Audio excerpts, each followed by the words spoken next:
I also want to acknowledge the stimulating research of Asher Shkady and his research team.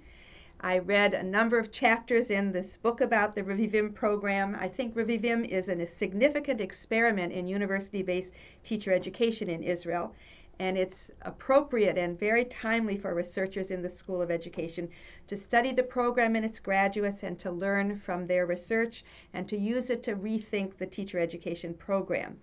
What Asher and his research team has done is listened carefully to participants in the Revivim program in order to understand their perspectives at different points in their training and teaching. But the question I want to raise is, what implications should we draw from what they say about their experiences for the work of teacher education? I want to start with a couple of big agreements that I have with Asher and his research, the kind of conclusions that he draws. I think with him that universities indeed need to rethink teacher education. I agree with him that doing so involves a major conceptual shift, and I also agree that in making that shift, we should be focusing teacher education more centrally on the work of teaching, rather than on traditional theoretical or academic topics. I'm also ready to reject with him what he calls the layered approach to teacher education, but I'm not yet ready to embrace the internship model as he describes it. But we do have a common starting point, the promise of centering teacher education more firmly on the work of teaching. And that's really what I want to focus on in my remarks today. First, I want to say something about what practice-centered teacher education is and share some ideas both historically and contemporarily about this way of thinking about and doing teacher education, which I think is consonant with the general orientation that Asher Shkady is taking. I want to then look at some assumptions about teaching and learning to teach that come through in the research and that are somewhat in tension with assumptions that I would put forward instead in their place. And I want to close by raising some questions about the new model that has been drawn from these research findings and give us some, I hope, food for thought. So first, practice-centered teacher education. What does it mean to focus the preparation of teachers more centrally on the work that teachers do? I think we would all agree that teaching is a practice and that you have to learn it by doing. But that's not such a straightforward and simple idea. More than 100 years ago, John Dewey took up the question of what the practice side of teacher education should look like in an essay that he wrote in 1904 called On the Relation of Teaching, on the Relation of Theory and Practice in Education. And in this essay, Dewey begins with the claim that the preparation of teachers, the instruction of teachers, is not exclusively theoretical, but involves a certain amount of practical work. And then he goes on to differentiate two different approaches to this practice work, each associated with a different purpose.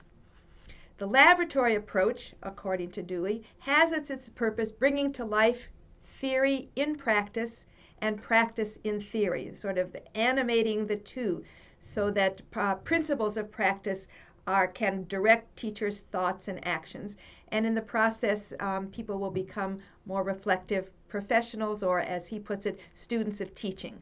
The second approach he calls the apprenticeship model, and this approach is much more centered on giving people technical skills, producing people who are immediately ready to do the work of teaching.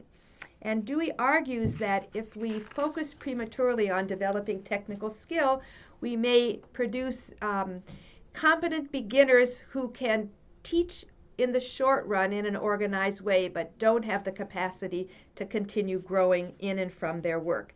And that's why he embraces the laboratory approach.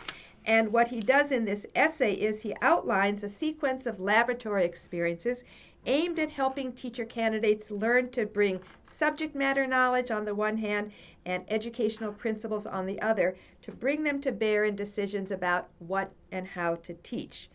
Dewey is most He thinks that the mark of an outstanding teacher is the ability to engage students' motivations and activate their intellectual capacities. And in this sequence of laboratory experiences, he's trying to help future teachers learn to pay attention to student teaching and to think about what it means for the mind of the teacher to engage the mind of the students. And after he leads people through a series of laboratory experiences focused on developing this habit of paying attention to student learning, then the candidate would be ready for more of an apprentice type experience. I commend the essay to you, in particular the details of this clinical curriculum that Dewey develops. But what I want to put on the table is the idea that field experiences can serve different purposes, and those purposes should shape the way that we structure them and support them and guide people's learning in them. The idea of how to design the practice dimensions of teacher education are alive and well as a challenge in teacher education today. And I think we can see this in deliberations about teacher education practice. I recently served on a blue ribbon panel on clinical preparation that in some ways articulated the same position that Dewey articulated, though taking a somewhat different approach in recommendations. So the panel made the statement that teaching is a profession of practice, and prospective teachers must be prepared to become expert practitioners who know how to use the knowledge of their profession to advance student learning and how to build knowledge through practice. And they make a similar conclusion. In order to achieve this, we must place practice at the center of teacher preparation. Today, we can see two broad approaches to placing practice at the center of teacher preparation. And I would call one clinical teacher education. I think this is probably the most familiar way of thinking about how to center teacher education more firmly on practice. And it involves increasing the amount of time and the kinds of experiences people have with real students in real classrooms, designing more intensive and extensive field experiences. This, of course, can take many forms, student teaching being the most traditional version of clinical teacher education, but we know of programs with year-long internships and residencies, and with various kinds of field components integrated with ongoing learning in university courses as well. Spending time in real classrooms with real students serves many different purposes, from getting a taste of what real teaching is like, to learning about students and how they think and learn, to seeing what it takes to enact the kind of practices that you're trying to make part of your way of teaching, to learning what it's like to live in the shoes of a teacher and to develop your voice and identity and stance as a teacher. So nobody would question the value of making first-hand experiences of teaching in real classrooms with real children part of preparation for doing the work of teaching, as in any other clinical profession. The question is, what do we know about what counts as what makes for strong clinical experiences? And we actually have research that helps us identify some of the important features of strong clinical teacher education. I've listed a few in this slide, and I'll give you a few seconds to look over the list and then maybe highlight a few of the elements. One of the differences between clinical teacher education and sink or swim, learning to teach on your own by yourself in the field, is that one usually has some kind of guide or mentor teacher or pedagogical tutor, and people who fill those roles have to be clear about the nature of their responsibilities and expectations, need to see themselves as teachers of teaching, and be clear about the kind of teaching that they're trying to help people learn. So clear goals, roles, and expectations are one of the features of strong clinical teacher education.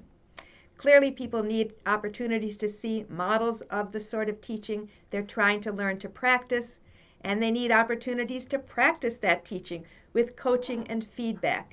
and it makes a lot of sense for their responsibilities to be graduated over time in relation to their readiness, and to have a chance to study their practice and learn from it in order to continue to grow and develop. So these are some of the elements that from research and thoughtful experience we know makes for strong clinical components, strong field experiences in teacher education.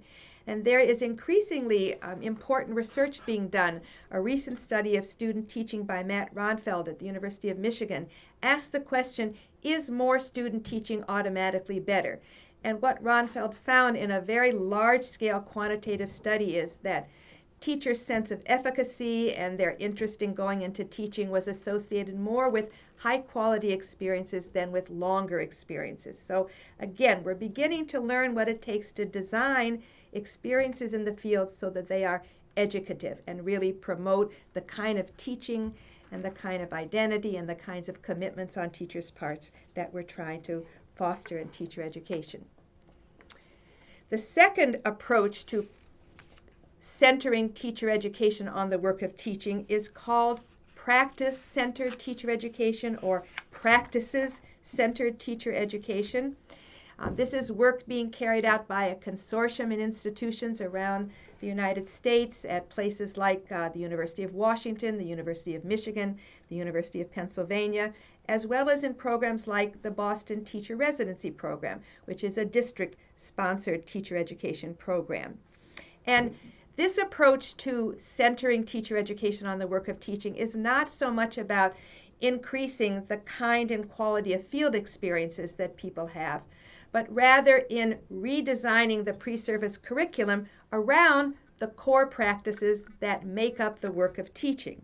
So that means that we need to both identify those practices and design new kinds of learning experiences that allow pre-service teachers to observe them, to analyze them, to practice them with coaching and feedback, and then to take them into the field and try them out with real students under real classroom conditions in order to make them part of their teaching repertoire. So let me share a few examples of the kinds of practices that researchers who have been taking this approach have identified, and then I'll talk a little bit about the criteria for choosing such practices. Of course, the big challenge is how you take this complex work of teaching and break it into pieces that are meaningful for purposes of learning. So here are some of the core practices that have been identified by Teaching Works at the University of Michigan, which have now become part of the focus, the central focus around which the pre-service curriculum is redesigned. Certainly, knowing how to lead effective discussions of text would be a central practice for teachers from the Revivim program. After reading the research on Revivim, I think the practices identified in number 3 and number 4 and number 8, all having to do with what it takes to create a organized, productive, smoothly functioning learning community in your classroom, would be core practices of teaching. And of course, being able to check for student understanding while teaching as well as after a lesson, to design lessons and sequences of lessons, to analyze your teaching for purposes of improving it. These are examples of core practices of instruction which have now become the focus for the redesign of pre-service programs. And what they have in common, what these core practices, which are often called high leverage practices, have in common, is that they are tasks frequently used by teachers, that they are essential to helping students learn worthwhile content and skills, that they have consequences, doing them well, organizing a well-run classroom learning community. They're consequential for students' social, emotional, and intellectual development. They're building blocks for more advanced practice, and they can be broken down into component parts and taught and learned. So the approach called practice-centered teacher education is less about increasing the time that people spend in the field, and more about taking the work of teaching, analyzing it into meaningful component parts, designing learning opportunities in which people have a chance to learn, to engage, to enact those practices, and along with gaining the knowledge and skills needed for those enactments. Any teacher education program rests on assumptions about the nature of teaching and the nature of learning to teach. Sometimes this is intentional and explicit, sometimes it's by default. But implicit or explicit in a program design are some assumptions about teaching and learning to teach. And one of the things that struck me as I was reading the Revivim research was that some of the assumptions that seem to be informing the recommendations for how to redesign teacher education, while about teaching and learning to teach, were somewhat different from the assumptions that I would put forward based on my own work in the field and my own research. So I wanted to highlight some of these contrasting assumptions before turning to the design itself.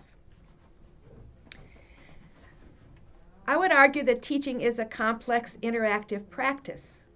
Teaching is not just what teachers do. It's what teachers do with students around subject matter in a particular context. And this model is a way of representing some of the dynamic, interactive nature of teaching as a complex practice. So my first assumption is that teaching is not simple, that it's complicated, that it's a dynamic practice that involves making connections between and among teachers and students in context. My second assumption is that good teaching is something that you need to learn to do. It's not something that comes naturally, and that it can be taught. By contrast, in some of the work that I read about Revivim are two very different assumptions about the nature of teaching.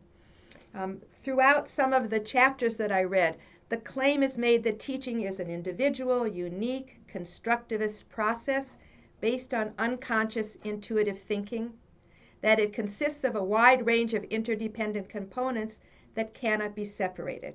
And I think if we believe that teaching is a holistic, personal, intuitive practice, it's very hard to think about how you would help somebody learn that. And it's very easy to draw from that the conclusion that everybody has to learn teaching on his or her own, that each teacher has to figure out what works best for him or herself, that each teacher needs to find his or her own style. And I actually think that emphasis on the individualistic and highly personal nature of teaching is part of what is impeding the field of teacher education from making progress, from building a shared knowledge base, and from transmitting defensible understandings about the nature of teaching as a practice. Some assumptions about learning to teach that I think are core. Again, learning teaching happens through experience. Teaching is a practice. You have to learn it by doing it. At the same time, experience is often a poor teacher in learning to teach. And we have many examples of teachers drawing inappropriate lessons from their experience. I remember clearly the student teacher who decided to use Cuisenaire rods, colorful rods, to help her students learn about the nature of number theory. And this is one of the manipulatives that elementary teachers often use when they teach mathematics. And the student teacher took out her box of rods and began to distribute them to the students, and pretty soon rods are flying around the room, and the student teacher concluded that Cuisenaire rods don't work very well in helping kids learn mathematics. That's a problematic lesson to draw from experience. So we need to provide experiences, but those experiences have to be carefully structured. They have to be the right kind of experience that have productive effects. Second of all, I think it is true, and the research that Asher and his colleagues have presented dramatically makes clear that student teachers come to their teacher preparation with strongly held beliefs based on their prior experience in schools and classrooms, what Dan Lordy calls the apprenticeship of observation. We've all spent loads of hours watching what teachers do, and on that basis, or working in camps or working with kids, and on the basis of those experiences, we come with deeply held, often unconscious beliefs about teaching and learning, about subject matter, classrooms, and unless those beliefs are raised to consciousness, are re-examined, and if necessary, revised, they do form a foundation for people's practice.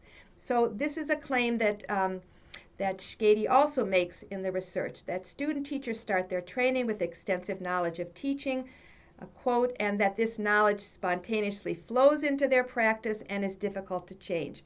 This is indeed true.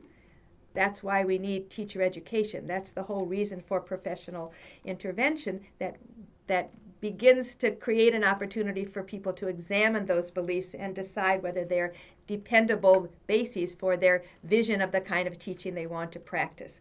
And I think the biggest message that comes through the materials that I read from the Revivim Research Project is the message that experience is the best and only teacher in learning to teach. And that comes through loud and clear in the voices of all of the participants in this research. I'll read you a few statements from some of the teachers and teacher candidates.